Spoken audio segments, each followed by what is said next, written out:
Netflix just landed one of the biggest deals in modern Hollywood history. So there was a huge bidding war. Netflix was bidding, Comcast was bidding, the Ellisons at Paramount were bidding, and Netflix won that bidding war to acquire Warner Brothers Discovery's film and TV studio, plus its streaming assets, which include HBO, HBO Max. Basically, what they intend on doing, Warner Brothers Discovery, is to spin off the cable and the side news assets like CNN into a separate publicly owned company. So everything wouldn't be under one umbrella. If you've heard of the Ellisons, you may have if you watched my other videos recently about the Paramount and Skydance merger. It seems like the Ellisons are trying to take over everything. Like they took over Paramount Skydance now. It's one company, which holds like CBS News, Comedy Central, etc.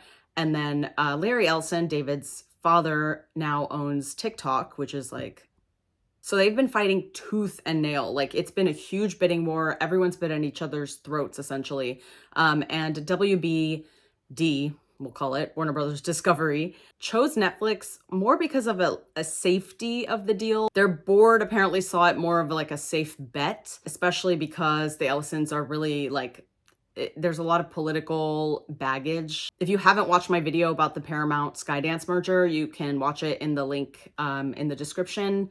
Check it out because it's really interesting. There's a lot of layers to this bigger media consolidation story. A lot of people are worried about this though. Hollywood's kind of been in limbo for a very long time now. Warner Brothers Discovery is under a lot of debt, which is mostly why they're trying to sell. Warner Brothers is such an iconic fixture in the Hollywood industry from day one. New York Times even reported that a mega producer, Larry Gordon, likened the feeling to a death in the family. A lot of big players in the field, like Michael O'Leary, who's chief executive of Cinema United, said that this acquisition is going to be an unprecedented threat. They're saying that theaters are going to close, communities are going to suffer around that. The Writers Guild of America wrote that this merger must be blocked, but we've seen in the past, like even with the Paramount deal, they've spoken out and they've kind of begged regulators to do the right thing and like really think about like the antitrust laws that we have in this country that, you know, laws pretty much seem to be going out the window. Netflix's co-CEO insisted that they're going to still operate Warner Brothers like they would want to be operated, having exclusive runs in theaters. But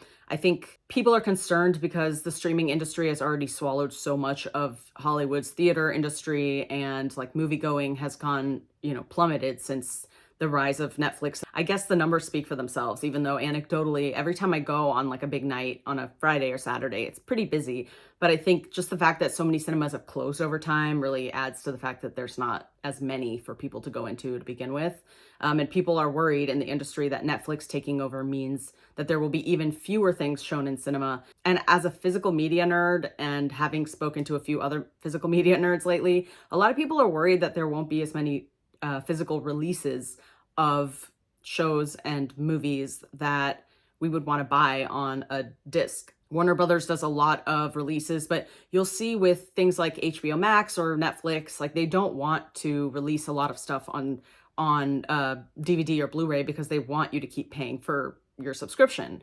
I think overall, though, Hollywood is worried because their movie-going audience has been shrinking and shrinking over time. The number of operating theaters. Another reason that people are worried in the industry, like the Writers Guild of America, is not just because of antitrust laws and like the monopolization of media into a few big companies, but I think it's also because a lot of the strikes that we've seen happen that have been like in the modern age and the streaming age, we think that like Netflix is going to end up making this worse because you don't get back-end profits. We don't really get a lot of data as to how many people watch what they watch or like the profits that they make. Sometimes the data and the numbers that are released to the public.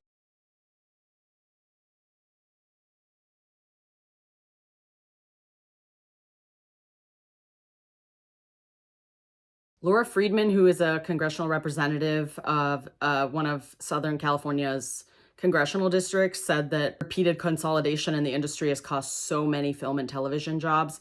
And that's really true. And I think that's part of the reason why people are so worried about this. It's also because I just don't know how many companies can be owned by so few people before it starts to like, what is it, like late stage capitalism? Like it just starts imploding. Like it just consumes itself, you know? Like if everything is owned by one person, where do we go from there?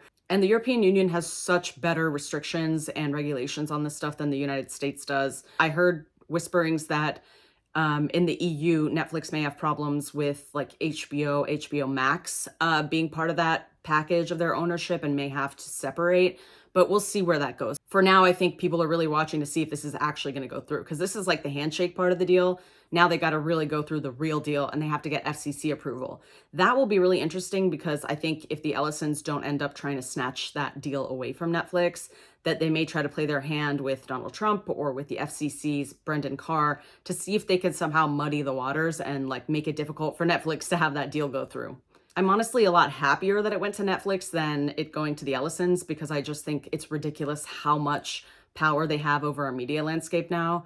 Whether it comes to CBS News or whatever, like it's just too much. Jane Fonda actually wrote an op-ed in The Ankler, and she basically said, as I write this, the future of the entertainment industry is being negotiated behind closed doors. And Jane Fonda's always been very outspoken on political issues and social issues, and I'm glad that somebody like her is speaking out. It's crazy that a lot of this is happening behind like WhatsApp chats and like anonymous comments from big executives, which is really spineless to me. Then you have someone like Jane Fonda coming out and speaking out against it is great. But I think in this past, year that we've seen all of this corporate capitulation, I do think that the consumers do have the power to put their money where their mouth is, just like we saw in the Jimmy Kimmel episode where FCC threatened to take away the broadcasting license. ABC ended up suspending his show, and tons of people canceled their Disney, Hulu, ESPN subscriptions, so much so that they basically reinstated the show like a day or so after. So I think